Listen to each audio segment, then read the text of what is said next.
It's 1865 in Guanajuato, Mexico, and a gravedigger lifts a coffin lid.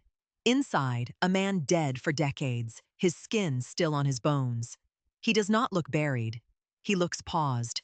That spring, the town had passed a strange new tax, a fee, paid every year, to keep your dead buried. Most families were minors. Most could not pay. So the town dug their relatives back up. And the dry crypt earth had changed them. It had pulled the water from their bodies and stopped decay. No embalmer touched them. The ground did the work. Skin turned to leather, hair stayed, clothes stayed, and the faces kept their final second of life. The first one raised was a French doctor named Remington. He had died of cholera, treating the sick. Now he stood propped in a stone hallway. Cholera had gutted Guanajuato decades before. In the worst weeks, the dead outran the gravediggers. Victims were buried within hours, no time to be sure. And doctors of the age feared a buried mistake. Some bodies were found in poses that haunt the town still. One woman lay biting down on her own arm. Her name was Ignacia. They say blood stained her lips. Doctors insist the dead can shift as they dry. The town never believed them. Another body seems caught in a permanent scream. Science says the jaw simply falls open after death.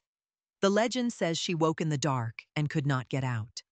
By the 1870s, the vault held dozens of standing bodies, and the keepers had an idea. A few coins, and you could walk among them. Word spread. The dead had become an attraction. It grew into the strangest museum on earth.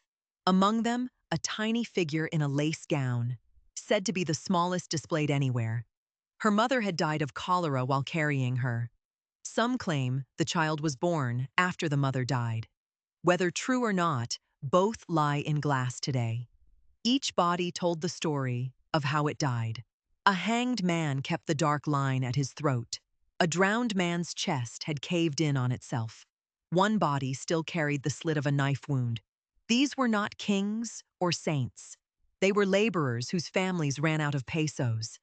Their poverty had sentenced them to be seen forever. By the new century, the world came to look. Cameras flashed where prayers once whispered. In 1945, a young writer named Ray Bradbury came. He froze among the upright dead and could not move. He called it the most terrifying place he had known. He wrote a story just to end the nightmares. For a century, the figures held their exact poses. Visitors touched them year after year. Skin oils and damp slowly ate at the bodies. A gray fungus crept from one body to the next. So the town sealed them behind climate glass. Now scientists study them with cold machines.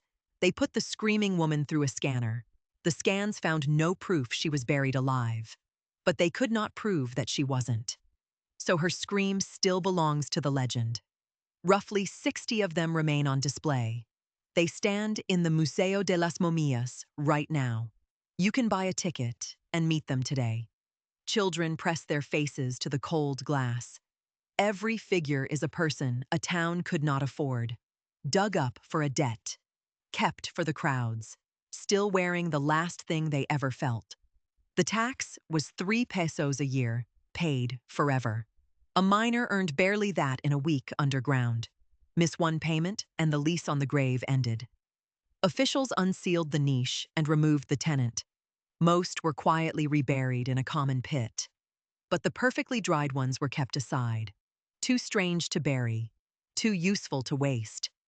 The cemetery sat above old silver tunnels.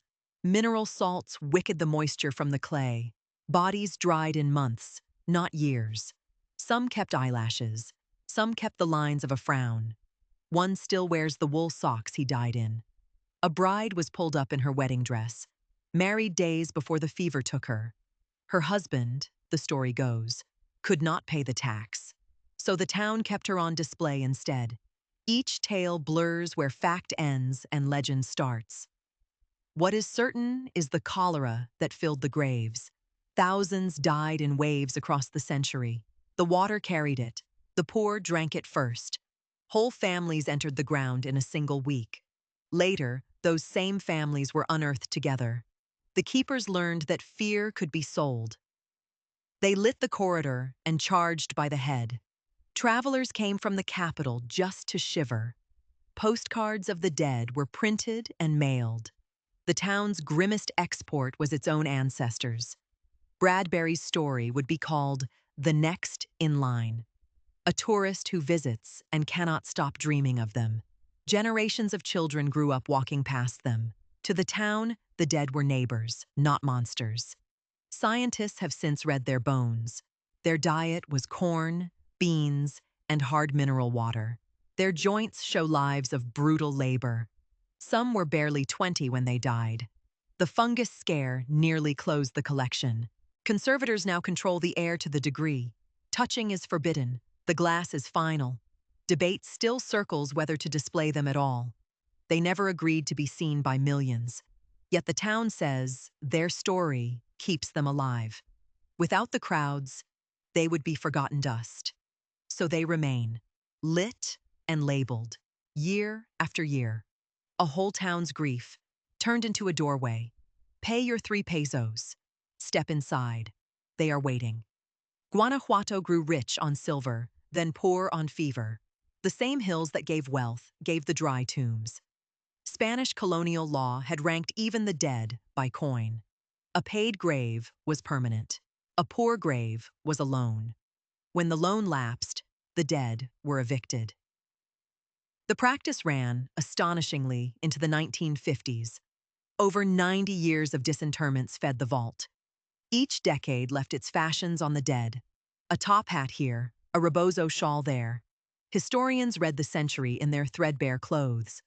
Modern labs have sampled their ancient tissue. DNA confirms most were local mining families. Their bones whisper of hunger and hard water. One scan revealed a healed break, set badly long ago. They lived hard, died young, and could not rest. The museum now frames itself as memory, not horror. Yet the crowds still come for the chill. Ethicists ask if the poor consented to be exhibits. They could not pay in life or refuse in death. The town answers that remembering is its own respect. And so the lit corridor stays open, a century and a half after the first lid rose. The dead of Guanajuato are still earning their keep, bought back from the earth, one ticket at a time. Pay your 3 pesos, step inside. They are waiting. They have outlasted the town clerks who sold them. They will outlast the crowds who come to stare. Every ticket sold is a name the earth tried to erase. Guanajuato remembers them the only way it knows how. Their silence has outlasted every government that ruled this town. It has outlasted the priests who blessed their first graves, outlasted the mining booms that emptied the hills. Generation after generation files past the same still faces. Each one a small lesson the town never meant to teach. That the poor are remembered last and longest. Pay your 3 pesos. Step inside. They are still waiting.